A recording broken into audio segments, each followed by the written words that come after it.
What if I told you there is a €1 billion company where the workers vote on their bosses, where the CEO earns just 6 times more than the janitor, where success is measured not by stock price but by stability, dignity and community well-being? I've made a lot of videos pointing out what's broken.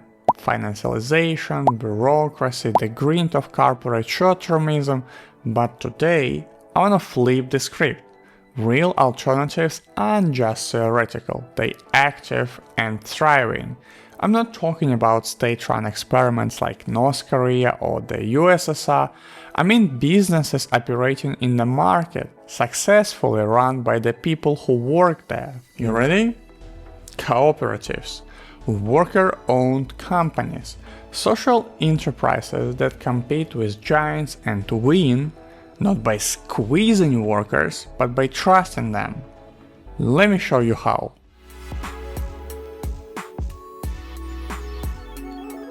In the 1950s, in a small town in Spain, a priest and a few young engineers started a workshop.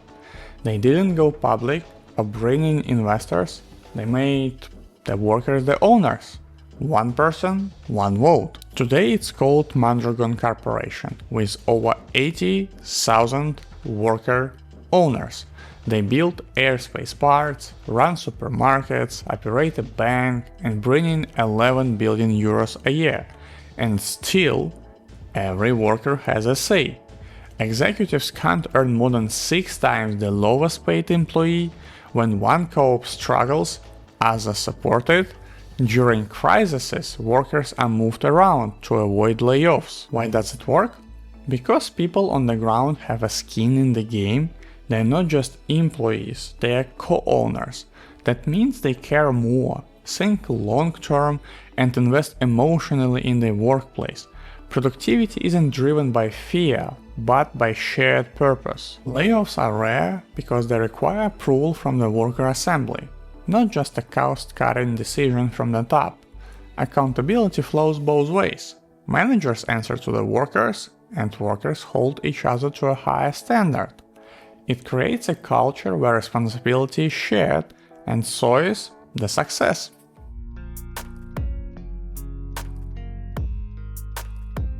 In 1946, millions of poor dairy farmers in India, many of them women, were being exploited by British-backed companies, so they created a cooperative, Amul. No middlemen, the farmers own the dairy and the profits. Today, Amul includes 3.6 million farmers, processes 23 million liters of milk every day, and ensures that the profits go directly back to the farmers themselves. They outcompeted Nestlé and other giants not by selling out, but by organizing. Before Amul, India imported dairy, today it's a net exporter. Amul transformed the national supply chain. They also reinvested locally. Cold chains, rural infrastructure, farmer education. Profit stays in the community. The social impact is just as powerful. Many of the farmers involved are women, and the cooperative model has allowed them to gain economic independence and stronger positions in their households and communities. People from low-caste backgrounds, often excluded from traditional systems, are also active participants. This inclusivity is transformative, not just economically, but socially as well.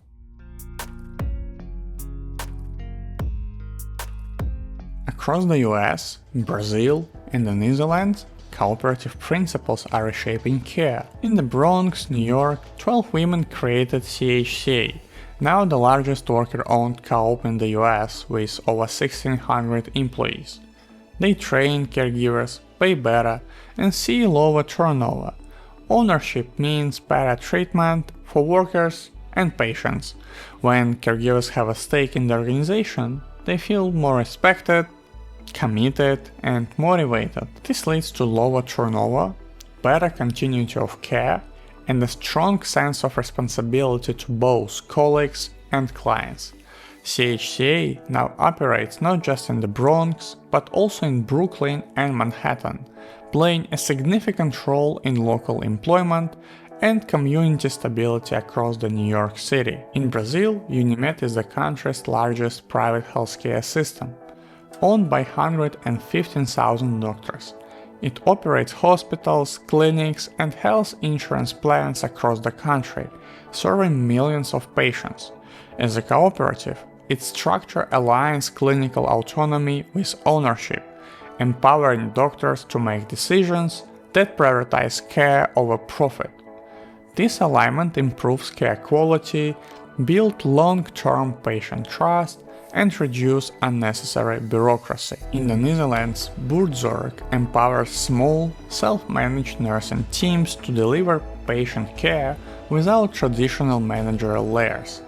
Founded in 2006, Buurtzorg models flip the script on top-heavy healthcare systems.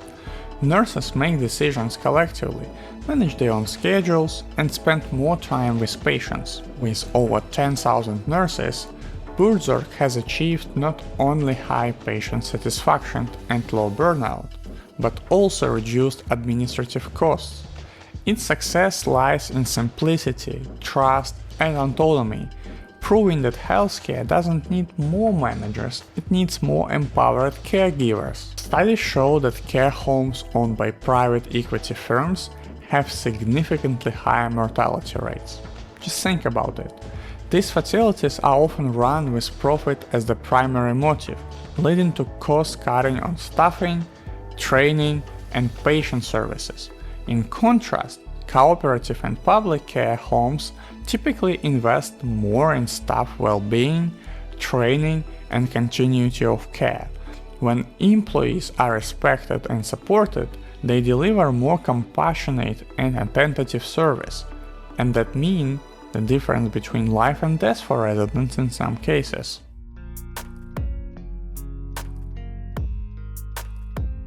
John Lewis Partnership is one of the UK's most iconic retailers, and it's entirely owned by its 80,000 employees. This means they vote on leadership, have a say in key decisions, and share directly in the profits.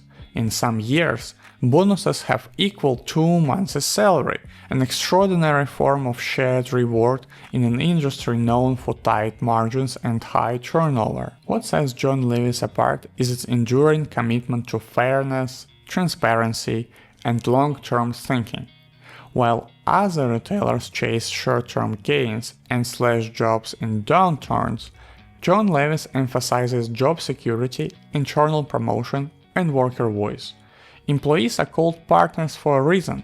They help guide the company. Despite recent financial challenges, the core cooperative principles have kept moral and customer service strong.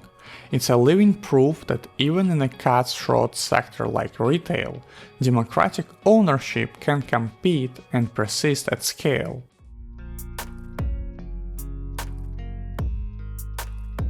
What do these models have in common? Let's take a look. Democracy at work. One member, one vote. Workers don't just clock in, they shape the direction of their workplace. Decisions like appointing managers, major financial shifts, or responses to crises are made collectively, either through general assemblies or elected representatives. This ensures that power stays in the hands of the people doing the work, not just those at the top. That means no top-down layoffs without worker approval is possible. Profits with purpose. Instead of funneling earnings to distant shareholders, cooperatives reinvest in their people and their communities. Executive salaries are kept in check, usually kept at 6 to 10 times the lowest wage compared to 350 to 1 in traditional corporations. This keeps inequality in check and trust levels very high. Long-term thinking.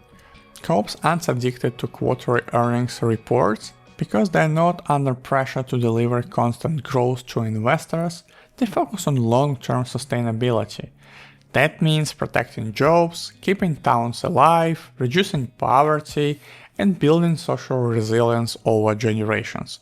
It's hard to imagine the collapse of something like the American Rust Belt if those industries had been worker-owned.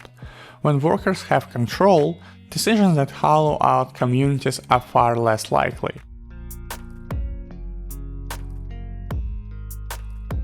Cooperatives aren't perfect. They face difficulty raising capital, slower decision-making, lack of media and policy support, scaling without losing values. Let's check a few examples. Cooperatives often struggle with public recognition and legitimacy. Unlike corporations with high-profile branding and investor backing, co-ops can be misunderstood or dismissed as fringe or inefficient. This perception can make it harder to attract talent, gain media coverage, or influence policy, even when their results are stronger. Overcoming these biases is a challenge co-ops must constantly navigate to gain the same credibility that traditional firms receive by default. Mondragon struggled when one of its cooperatives collapsed.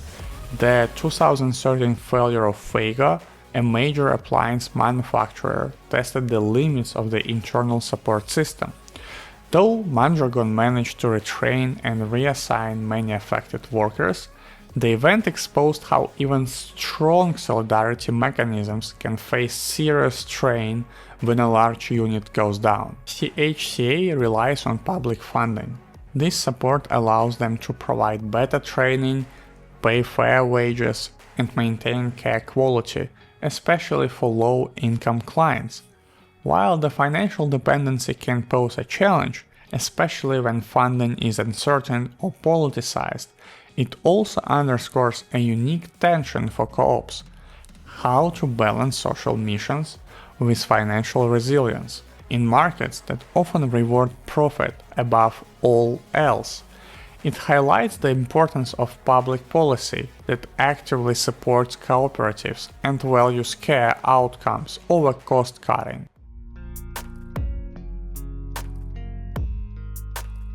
Let's take a step back. After everything we've covered, from dairy farmers in India to nurses in the Netherlands, what do all these stories tell us? That the payoff is real. Trust, dignity, and stability. In a world full of burnout and corporate dominance, these models remind us we don't need to choose between capitalism and communism. There is a third option: democratic enterprise. We have nearly built a society that guards us against political autocrats through constitutions, free elections, civil rights, etc. But we still ignore workplace autocracy. We spend a third of our lives at work, often with no voice in how things run or who make the big decisions.